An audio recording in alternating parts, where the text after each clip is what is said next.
Hi, my name's Heidi Barrett. I'm the Specialist Support Manager here at Health Assured, and this is Peace of Mind. So today I'm here with Addy, and we are going to be discussing student mental health. So do you want to introduce yourself, Addy? Kind of tell us a little bit about yourself, why it is that you wanted to get involved with this today? So the mental health of young people has been pretty much what all my professional career has been about. I've worked with secondary school kids, young people living in supported accommodation schemes, homeless hostels, and I've also spent 5 years working as a researcher at various universities, Manchester, York, Salford. Student mental health has become a pretty significant public health concern over the past decade or so. I've become really interested in it because, there's a lot of need among students that it's not being met, particularly in terms of mental health and well-being. And as soon as I heard about this podcast, I was first in line to attend. So yeah, that's it. Perfect. No, thank you very much. And it's really nice to have you here. And I think it's something that is really, really important to talk about. Like you said, a long time ago, I was a student. You've been a student, I'm assuming. Yeah. Yeah. I wouldn't be here if I wasn't. Exactly. I wouldn't be a qualified counsellor if I wasn't, yeah. Exactly. So I think it's really, really important for us to talk about it. And it kind of brings us on to the first point, really, which is sort of how the prevalence of mental ill health among students has increased. Yeah. So you hear a lot about this in the news, not just among students, but young people in general. So over the past, you'd say around 15 years, you see this exponential rise in mental ill health among young people. Students especially are suffering, students aged 18 to 24. So right now you see around about 1 in 6 students have a mental health difficulty right now. And that's increased over the past 5 years by threefold, basically. So you've seen a 300% increase in suffering among students. And really? Yeah. Is that surprising given the... No, it's not. It's just when you say it. Yeah, when you put it in statistical terms, it's quite alarming. And students, incidentally, are perhaps more resilient than non-students compared to their own age. So in the general population, it's around 1 in 4, people over the age of 18 suffer from a mental ill health, whereas in students it's 1 in 6. So there is, some resilience there. But like I said, it is getting worse over the past 5 years, and that includes the COVID years. You have seen the rate of suffering increase by threefold. So it's obviously very significant. There are certain groups that are more at risk than others. The first, foremost, is female students. Right. So when you talk about oftentimes you hear about the crisis in youth mental health. There's this, staggering need that's not being met by services. Well, when you talk about youth mental ill health and this need not being met by services, you are mainly speaking about girls and young women. The rates at which boys suffer it's not remained stable, but it's gone up slightly. But the rate at which girls are suffering has just shooted up, like staggering proportions. And we'll obviously get into the reasons why that is when we talk about some of the factors that are driving this rise. But yeah, girls suffer when they're in universities double the rates that boys do. So yeah, LGBT groups as well. So around 30% of LGBT students report a mental ill health difficulty. As somebody who's worked with teenagers, LGBT teens, this is an issue that's quite close to my heart. because a lot of LGBT young people, teenagers, think that after years and years of suppressing such a big part of who they are, Yeah. they'll eventually come to university and kind of be free to be themselves. And a lot of them do that, obviously. You go down Canal Street and you see this, it's Pride weekend last weekend, I was there, and you see this huge kind of celebration of identity, of belonging, of freedom. But you have to remember that that's just one moment. Yeah. And, these young people have, I've worked with them, suppressed such a massive part of who they are, because if they reveal this part of themselves, there's enormous repercussions. And, that level of suppression for that period of time, 5 years, 7 years, sometimes even longer, it's going to have a huge toll on your mental health. And it comes out at university when you think you're supposed to be happy. You're supposed to be happy, but you feel this guilt, this sadness, this disconnection from your family, community, and stuff like that. So yeah, LGBT groups are particularly at risk. Neurodivergent young people as well. I work with neurodivergent teenagers, and class sizes of 30 was overwhelming for them. Yeah. So you go into a lecture hall full of 100 students. It's very overstimulating, and it can be very, very difficult for them to navigate themselves through these new milieus. What else? Mature students, they're at higher risk as well, and it's not just because there's a disconnect between them and their fellow students. If you're 30 years old and you're hanging out with an 18-year-old, it's going to be challenging. But there's all this juggling that goes on with mature students. They've got kids, they've got a mortgage, they have to, suffer a financial loss when taking up the degree.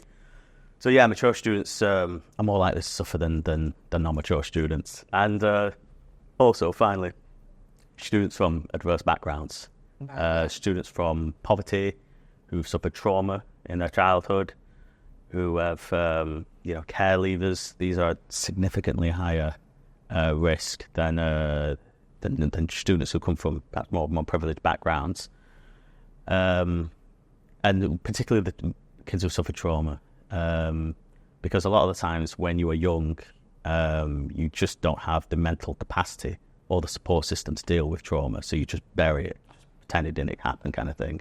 When you're back at university and you're in dorms and you're more aware, you have conversations and stuff like that. It can hit you really hard, and you just don't know what to do with it. So yeah, those 5 groups are especially at higher risk, and obviously it's all intersectional. So if you happen to be a woman,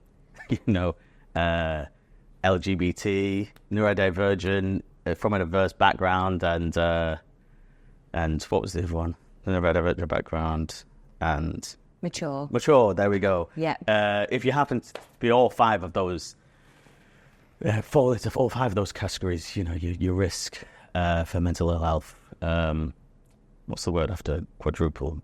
Quintuples. Sure. Yeah. Yeah. So those groups are particularly at risk. I think it's really interesting what you said, and I genuinely think you made a point before about university supposed to, especially if you're in like the 18 to 24 category, about it being this time of life when you're free. You have most likely gone to a university outside of where you're from, like you're leaving home. You've got this opportunity to be independent, and it's supposed to be this time of your life that's really exciting. I imagine that can probably feed into the issues. Yeah. Because who do you speak to?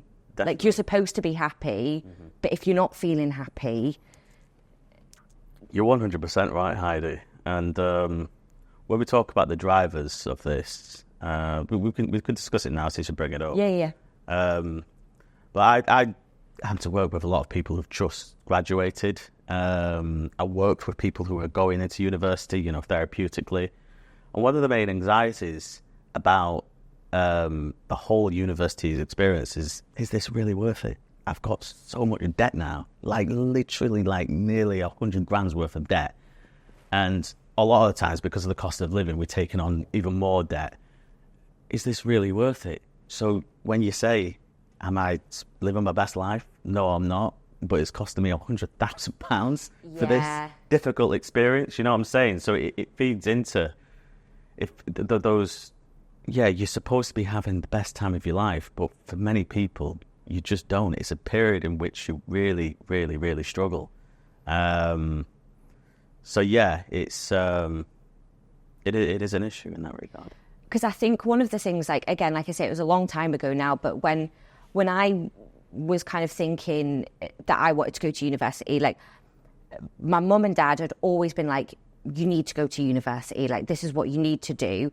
And I was always in the mindset of, well, I don't really know what I want to do.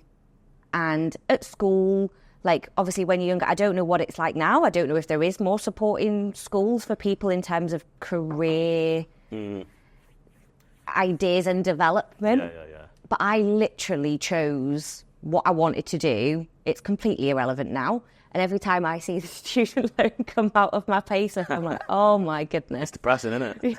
Yeah. But I think that's something as well. Like, there are so many different drivers. Like, we'll go through them all now, and we'll kind of have a little bit more of a conversation about them. But I think knowing what you want to do at such an early age, making the decision to go to university, that's a big pressure in itself. Absolutely, yeah. And then, like you say, you've got the financial burden.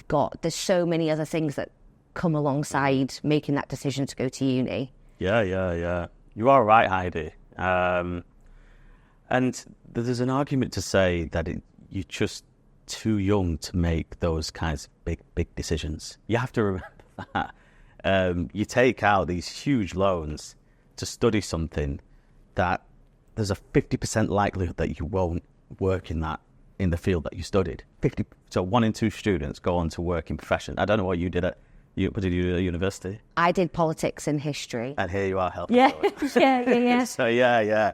I did sociology. I did political history as well afterwards. You can kind of, worm those disciplines into counselling, but you'd be better off doing psychology. Yeah. These huge debt burdens that you take on at such a young age. So 18 is obviously when you're classed as an adult, but this is called the age of maturity. This decision to make this, to have, to classify 18-year-olds as adults is not based in developmental psychology. It's based on law. Politicians, a Labour government in the late 60s introduced legislation that classified 18-year-olds as adults. And it was decided by politicians that, you're mature and intelligent enough to make big decisions now, to take on debt, to smoke, to get into, sexual relations, to marry, all that kind of stuff. And if there's adverse consequences to those decisions, you're responsible for that. That was decided by politicians, not psychologists.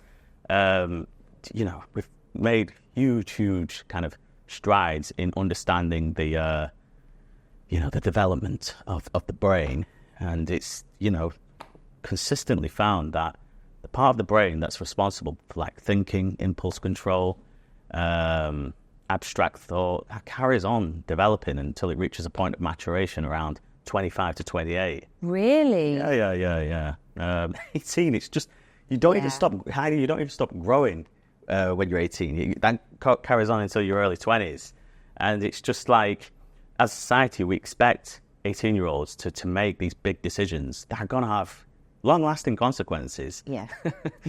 When they're 18, when they literally do not have the brains yet to make those kinds of decisions. You think about me and you when we were 18 and how like utterly clueless we were about everything. And And it's not just like a lot of students get a lot of bad negative attention about being the snowflake generation. You know, they're up in arms about everything. But I worked in like homeless accommodation services for 16 to 25-year-olds. Yeah. No one can say these kids are privileged. No one can say these kids are snowflakes. They've been through absolute hell, you know, indescribable suffering from such a young age. And they happen to find themselves homeless at the age of like 18, 19, 20. Exactly the point at which a lot of students go to university. And even these kids still clueless. You know, they get their benefit money and they spend it all on takeaways and stuff like that. Impulsive, you know, all that kind of stuff. So it's not so much to do with privilege or class. It's to do with the fact that they just don't have the neural infrastructure, the mental capacity to make these big decisions at such a young age. So we should give them a bit of a break. And do you know what? Like, it's so funny because every time you're saying something, I'm like, oh my goodness, I did that. Oh my goodness, like I was like that. And for me, like I was from a really small town, and when I was choosing what university to go to, I was like, do you know what? I want to go to a big city. Came to Manchester, and I was at that age. And I mean, I think being a student now is probably a little bit different. Than when I was, because like it was all very much like drinking culture, like it was very social. Which I mean, that's another podcast. Like, but I think I was leaving home on my own. I was living on my own. I was in control of my diet and whatever it was that I was putting in my body, like, and I honestly, like, I gained, my first year of uni, I gained about 4 stone. 4 stone in my first year of university. I can't even imagine that. Like, that's, Honestly, like, I remember going home and my mum looking at me and being like, what's happened to you? But again, it's because I was ordering a Domino's at like 3 o'clock in the morning. Right. And it's like you say, it's because my brain, I didn't have the impulse control to be like, no, I don't need that now. Like, I mean, was it Heidi to do with? It obviously was to do with impulse control, but obviously you fall into a lot of the at-risk categories. First of all, obviously you're a woman, and back in the day, back in our day, kind of thing. If you went to university and actually lived in dorms as opposed to go to university and stay with your parents, your mental health suffers. Yeah. You know, you're away from your safe space. You know, your mum or your dad, you know, oh, don't worry, I'll give you 20 quid, right? Here you go, don't worry about it, kind of thing. You don't have to worry about finances, meeting new people, all that kind of stuff. You know, there's a lot of continuity you experience if you stay at home. It's the same now. You know, people who stay at home have better health, better mental health than those that go into dorms. Yeah. But back in the day, it was considered a good thing that you go out into dorms and meet new people, put yourself in new situations. Yeah, your anxiety may increase. You may get knocked back if you ask a few girls out and they say no, whatever. May affect your confidence, but you get through it and you build resilience as a consequence. So that's why the outcomes of people that actually go to dorms, like life employment outcomes, were better than those that stayed at home, despite the fact that they had a harder time, you know, at university. So, Sure. So it's all a part of the journey, so to speak, you know, the ups and downs, so to speak. But students do not do what we did at university as much now. So the average student spends around 50 hours online. Really? 50 hours, yeah. Granted, some of that is obviously devoted to studies. Yeah. Like 10 hours, I think it was. But the rest is devoted to obviously social media, Netflix, pornography, unfortunately, particularly for boys. Stuff that's obviously not enhancing your your intellect, your breadth of knowledge, and your experience of the world. And correlating that, you see a massive drop in the amount of time you spend with people in real life, which is really, really important in terms of, your social development. The ability to speak. If you're already an employer and you have a candidate with an unbelievable CV, and then he turns up to the interview and he's nervous, he doesn't know how to navigate. He doesn't even know how to say hello or give eye contact and stuff like that. That's what the worry is among this student cohort, is that they're doing well academically because grade inflation has been ridiculous over the past 10 years. But socially and mentally, they're doing a lot worse. And, the digital element plays a huge role. Social media, particularly for girls, pornography and video games for boys, it's causing real damage in terms of their interpersonal health, their ability to have a conversation like we're having. 100%.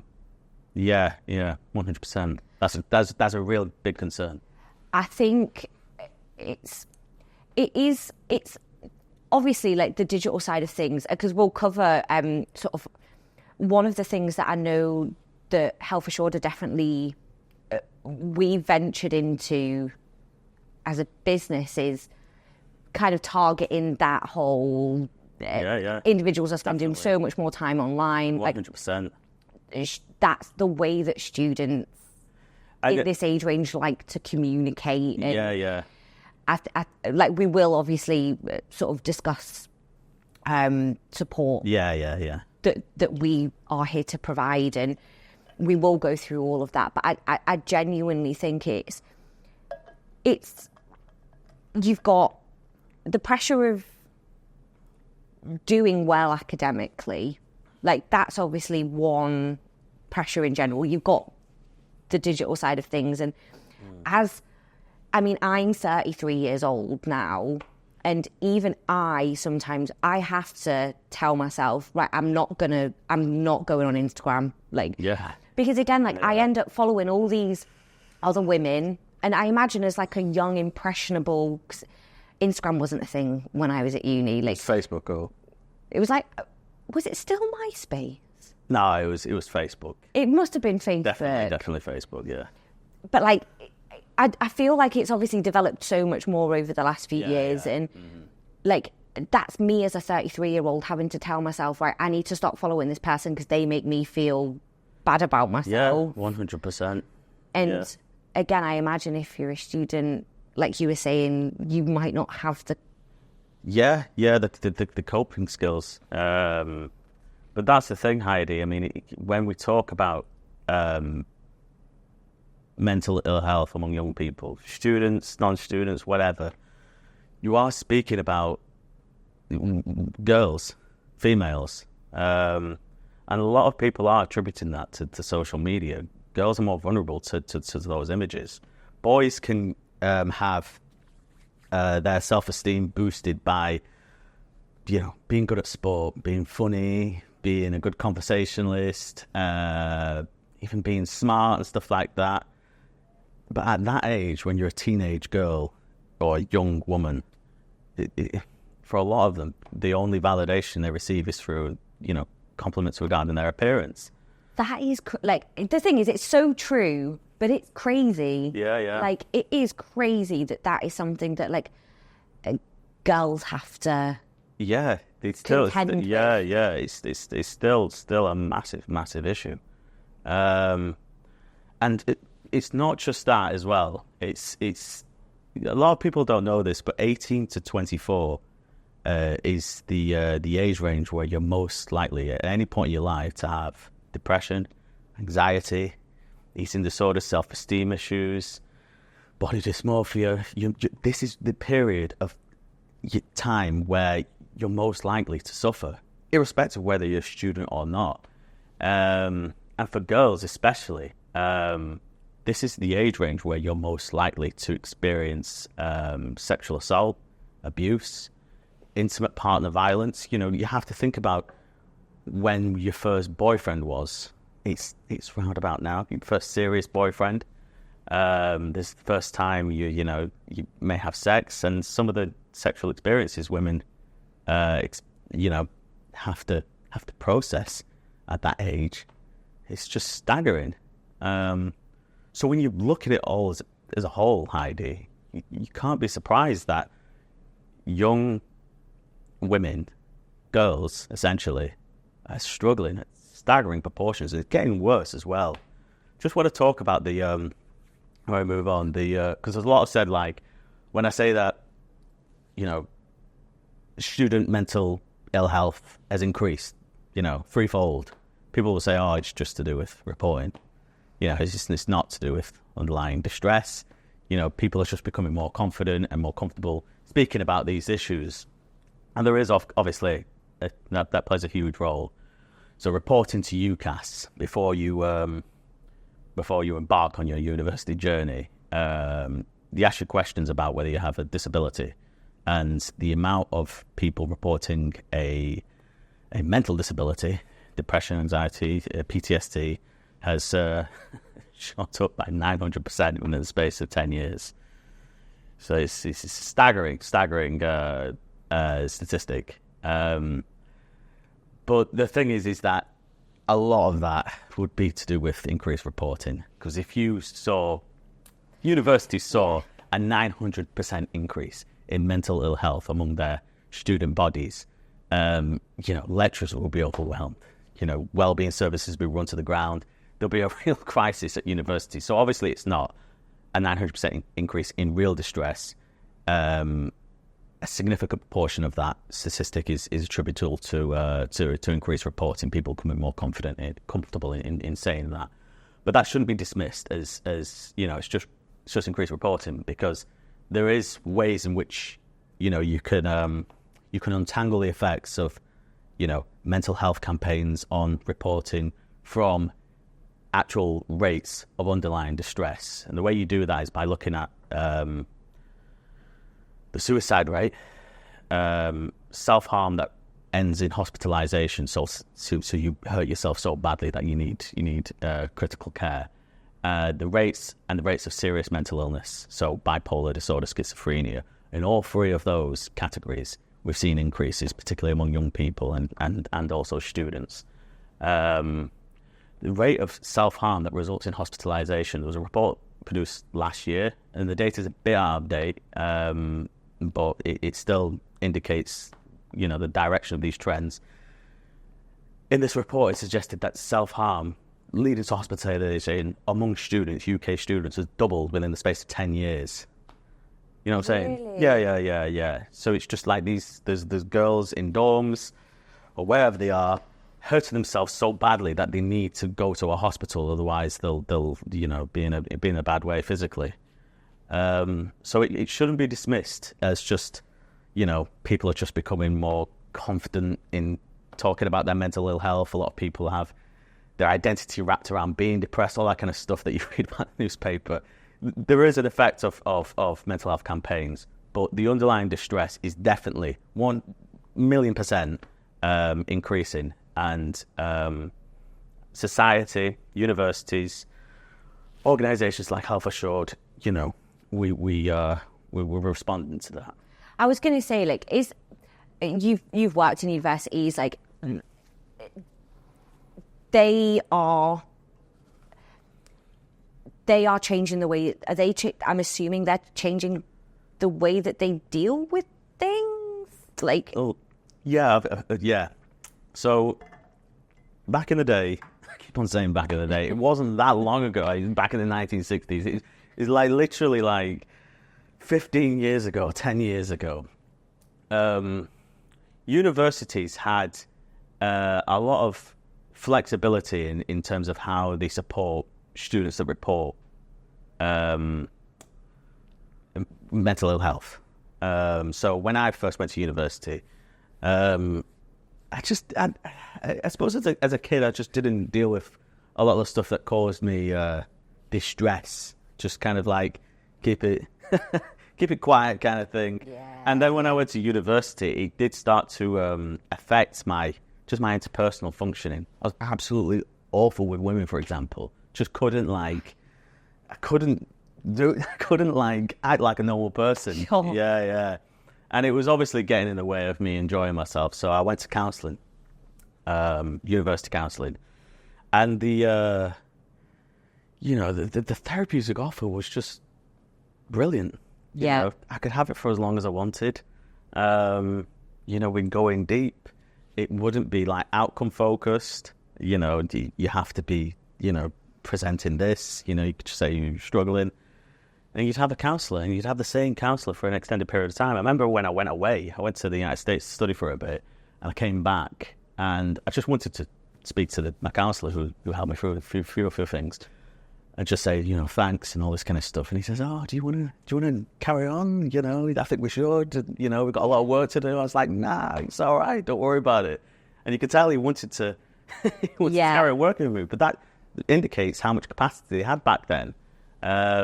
I don't know if you know this, but like the British Association for Counsellors and Psychotherapists, obviously the professional body that accredits Health Assured, this was first established as the Association for University and College Counsellors, because university and college counsellors were doing a lot of innovative things. They weren't subject to like clinical targets as they are in hospital settings, and Sure. they wanted to move away from all the Freudian craziness that was going on there, and it was a really good space to implement like community-based counselling. But the thing that changed all of that is this increase in reporting and distress. So universities' counselling services started to expand, but nowhere near in line with the level of demand. Yeah. So they just became so overwhelmed with demand for wellbeing services that they had to change their approach. So you can't have, unlimited counselling now. It's brief. A lot of the times it's a triage, like University of Manchester. They more or less have a triage service. Yeah. They don't have the therapeutic offer we have, and nowhere near. It's just like, you meet a counsellor for 1 or 2 sessions, and if you need more, they'll signpost you to third sector organisations or the NHS. I think University of Manchester got a contract with us, haven't they? Yeah. Yeah, they do. Yeah, exactly. They definitely need to. So yeah, universities are doing more, but they just can't keep up with demand. Yeah. And that's an issue. And I think I know we kind of briefly touched on it before, but I think expand. It's been a while since we've offered the student assistance program, and obviously anyone who maybe doesn't have the student assistance program but has a dependent that is a student, like they can obviously access absolutely the services that we can provide. And I think giving that support to students is so important. And like you've mentioned, if there's increased rates in suicide, self-harm, like it's obviously needed. 100%, yeah. That's part of the reason why I came. I'm quite new to the role, so I've only been here 3 months, something like that. Yeah. And it was the appeal of organisations like Health Assured, their capacity to help people in ways in which just NHS, universities, third sector organisations can't. The thing that's really, really impressive about Health Assured, and I'm not just saying this because I work for them, is it's their ability and flexibility to offer timely care. If you need help on the day, you get it. In ways you just can't get it with the NHS or even schools or universities. Its ability to provide evidence-based therapeutic care in the moment and provide structured counselling, not 6 months after you're presented with mental health problems, but literally like a couple of days afterwards. It's unparalleled. You can't. There's no. You don't see that in clinical settings. You don't see that in university settings. You don't see that much in community-based settings. There's long waiting lists. It's particularly impressive about Health Assured and its capacity to do that. Because when you're really suffering, I don't know if you've gone through your mental health difficulties, Heidi. If you have, you'll know that, if you're depressed, if you're anxious, if you're traumatized, you need some attention. You need some love. You need some care. You need some guidance. You do not need that 6 months down the line. You need it now. Yeah. Because 6 months down the line, time has an effect of making things more bearable. You don't need it then, you need it now. And that's the brilliance of this company. It can do that in ways that universities, NHS can't. So yeah. I think I was one of those people at university, the people that now I'm like, no. You need to talk about stuff as and when things happen. Yeah. And I didn't talk about certain things at university. I struggled at university. Yeah. I had experiences at university that I never dealt with, never spoke to anyone about for a long time. Okay. So that has obviously shaped me as an adult. Yeah. But if I'd have been in a position, maybe part of the problem was that I didn't speak to someone at university when things were happening, and it may have changed. But I think it's so interesting that you mentioned the timeliness. Yeah. It's crucial. It's particularly at that age. But you just talked about your experiences there, Heidi, and it dovetails with the experiences of a lot of young people, particularly young women. This is the time when they suffer the most. But also, this is the time when interventions are needed the most because they have the most effect. When you're 30 or 40 or 50, I can say that because I'm getting on myself. Yeah. Your ability to just soak up new information and change, it slows down. It's to do with the neuroplasticity of the brain, but, it's to do with people just being stuck in their ways. They've done something for so long that change is just too, big for them, too overwhelming. But that plasticity, that ability to change, it's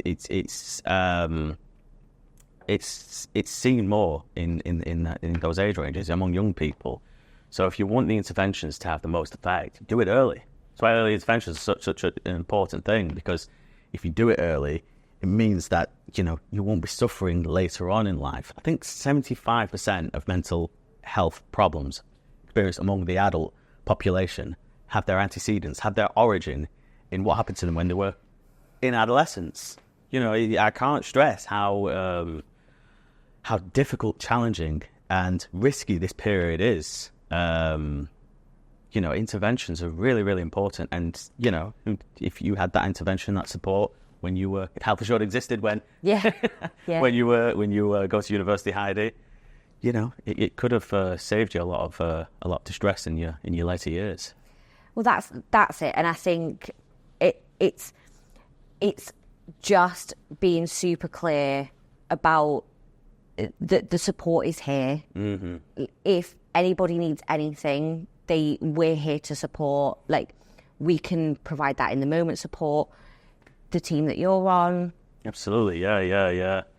So there's obviously a variety of ways in which you can reach out to Health Assured. We do have a 24-hour helpline service, and when you call this service, if you are experiencing moderate mental health difficulties or even extreme high risk difficulties, suicidal ideation, suicidal plans and stuff like that, you engage with the helpline service, and you're not speaking to somebody who's been on training for a couple of months on mental first aid. You're speaking to a fully qualified counsellor that's registered with the BACP, and they will provide in the moment high quality therapeutic care, and from that conversation you can talk about additional things that you perhaps need. It may be you need some therapeutic care. You may need several sessions to go through these difficulties and figure out how you can move forward with your life. You may be signposted to more specialist services if you require those. But it's you get that care straight away, and it's high quality, and it's care that's urgent and there when you need it the most. So in terms of the students that we kind of get in our reporting to Health Assured, we get quite a lot of obviously the high risk students that I'm talking about, the women, neurodivergent students, people from adverse backgrounds, but we've got quite a lot of international students as well. I think it's good to talk about their experiences because although international students on the main do have better mental health than British students, we can perhaps talk about that in a bit, there's still a subsection of international students that are extremely vulnerable to mental distress. So students that struggle to speak English, students that are so far away from their homeland, their country, they feel kind of culturally estranged, and they don't have any friends. Their experiences of starting university and being in a new country don't marry up to their expectations. It's supposed to be a brilliant time for them, and they pay a lot of money to come here. Like international students basically bankroll our higher education system. They're the ones keeping it financially afloat. I'm seeing a drop in international students recently because of all this immigration talk, and as a consequence of that, a lot of universities are about to declare bankruptcy. Really? Yeah. Because they've been keeping our universities financially propped up for years because of the rate at which they charge. But that's a talk about politics and economics. But this is a talk about mental health. But yeah, so international students, the isolation they experience can be extremely severe, and they just have nowhere to turn to. So we often get people from African countries, South American countries, European countries call our service, and we're there for them in ways in which other institutions just can't be. And that obviously, every time I work with an international student, it makes me proud that we're able to support these people, because they are. I'm not joking. They are extremely isolated. Well, that's it. Like it's the case of, if I was ever feeling lonely, upset, or I wanted to just see my mum and dad, I'd get on a train and go home in 2 hours. But if your family's on the other side of the world, that's a very different conversation. So the isolation must be... It's severe, Heidi. Yeah, you're right. But I wanted, because you would think that international students have worse mental health outcomes than British-based domestic students, basically. But it's not the case. Domestic students have significantly worse mental health than international students. And you don't find this in other countries. Yeah. So when you look at American data, there's not really that much difference between international students and domestic students in terms of their mental health outcomes. In Britain, domestic students have significantly worse mental health than international students. You're looking quite puzzled. Why do you think that is? I think it speaks to trends that are more prevalent in British society than other countries. Right. I don't know why this is not headline news like every single year. But there's a semi-prestigious, internationally oriented research unit called Sapiens Lab. And every single year they produce a report called The Mental State of the World. And they basically collect data from the populations of all the major countries in the world. I think about 71 of them. And they look at basically how many people are suffering in these respective countries, and what's the average mental health look like in these respective countries. And there's 71 countries there. You have to remember the countries. Some of them are like Iraq, Venezuela, Colombia, Nigeria, Bangladesh. Countries that are well known for their social and economic problems. Okay, in terms of mental health, they're doing significantly better than Britain, because Britain, out of 71 countries, came last on this list in terms of mental ill health. Last. No, sorry, in terms of like the average, the mental health of the average person, we came second to last. Uzbekistan beat us to that. Uzbekistan, a country with virtually no human rights legislation whatsoever, former Soviet country. And they only beat it by 1 percentage point. And a lot's been made about the reasons why this is, the smartphone usage, austerity, cost of living, all that kind of stuff. But other countries face those problems too. Other countries have young people using smartphones. Other countries went through austerity and the cost of living crisis. But when you look at the data, the thing that we're really, really struggling on is is basically the social self. Right. Basically how the individual feels connected, propped up by society, by the community, by the family. And in this country, unlike African countries, Asian countries, you've seen an erosion in the things like family, in things like community, in things like faith. These are all social bonds that keep the individual propped up and maintained. You understand? So when you're alone, when you are suffering in this country, Heidi, a lot of the time you're suffering alone. Whereas in other countries, you're suffering, sure, but you're going through it together. And British students are exposed to that just as much as any other British person. And it is a really, really big problem. And, just to reinforce my point, when you look at the data, the mental health data of ethnic minorities, pretty much every statistic on ethnic minority experience and outcome is bad compared to white British populations. Education, employment, healthcare, crime, all this kind of stuff suggests that there's structural racism still exists in society because it's contributing to these really, really bad outcomes. But mental health among ethnic minorities has always been better than white British populations, always, consistently, throughout every age group. And it's seen in the case among ethnic minority students. They have better mental health than British students.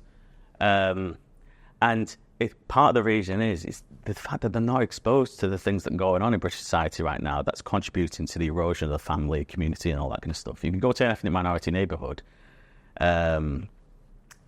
Moss Side or Rusholme, whatever. We obviously live in Manchester. You see a community there. You see local shops. You know what I mean? You see families. You see uncles, aunties, cousins. You see temples. You see mosques. You see churches. Perhaps if you go to African communities, you have some semblance of a community there. Yeah. If you go to white neighbourhoods, particularly white working class neighbourhoods, you see none of that. Yeah. We don't have a local shop. We have a Tesco Express. We don't have a local bakery. We have a Tesco Express. We don't have a pub. We have a Tesco Express. All the things that keep an individual propped up and resilient are not there anymore. And it's affecting British students because when they suffer, like I said, they suffer alone. Whereas an international student, they can contact home. They may have a community there already existing. Chinese students in the Manchester, huge population. If they're suffering, they go through it together. If you're a British student, you're in your dorm on social media, suffering in silence a lot of the time, and it's a real problem in British society generally, and it's the reason why health assured's demand for health assured services has just gone up, and it's a real testament to the importance of companies like this and our ability to connect with these isolated people, because without it, they literally have nothing. You know what I'm saying? They have nothing. So it's just like, we need to do something about it as society. You can't rely on companies like Health Assured to constantly attend to the needs of these isolated people.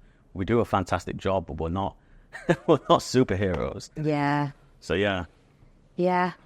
It's a lot, isn't it? Yeah, and I think if you were to, for someone that's watched this today, 3 things that you hope that they would have taken from it, what would, if you can think of 3 things? No, I hope I can. That their suffering is they're not going through it alone, and they're not to blame for it either. There's a lot of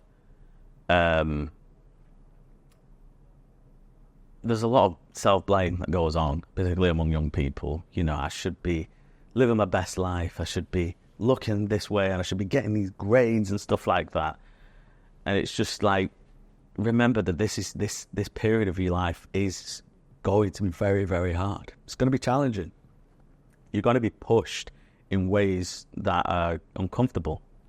You're going to be at risk of so many threats to you, even to your safety, particularly as a woman. Remember that you know, your suffering is valid, it's legitimate, and on that basis, you know, you reach out. Shouldn't be ashamed. Reach out. Yeah. You know, reach out to obviously our service, and university services as well. Reach out to your friends and family. There's nothing to be ashamed about here. You know, there's stuff going on in British society, as I hope I've emphasised, that's making young people really, really fragile. And it's understandable as well. I mean, you know, you look at some of the stuff that people are exposed to, it's just absolutely appalling. So that. The second thing would be to decrease your social media usage. There's so much evidence now on the adverse impact social media has on mental health, particularly girls, but also boys as well. It undermines your ability to socialize in real life, to take risks and know how to manage them, to deal with, you know, upsets that occur in interpersonal exchanges. You really need to practice those skills, because if you do practice them, even if you have setbacks, I mean, I always think that if you're like a young lad, it's better to approach a woman and get rejected a couple of times, because you learn more from the experience. You learn how to deal with the rejection, the embarrassment, all that kind of stuff. And then, you know, if you were to, you know, go out and be successful and stuff like that, it's all part of the process. But you're not engaging with the process if you're on smartphones all the time, 50 hours a week. So decrease your smartphone usage. And thirdly, engage with Health Assured whenever you are struggling. We have a contract with your university that will enable you to access a counsellor whenever you need it, and yeah, that care is timely, and it's most effective now than it is later on in life. So yeah, go for it. Amazing. Yeah. Yeah. No, amazing. cool. Well, thank you very much. Thank you. I think it's been a really good discussion. It's been really nice to talk to you about it, and yeah, thank you very much. Likewise. Thanks for having me. Thank you.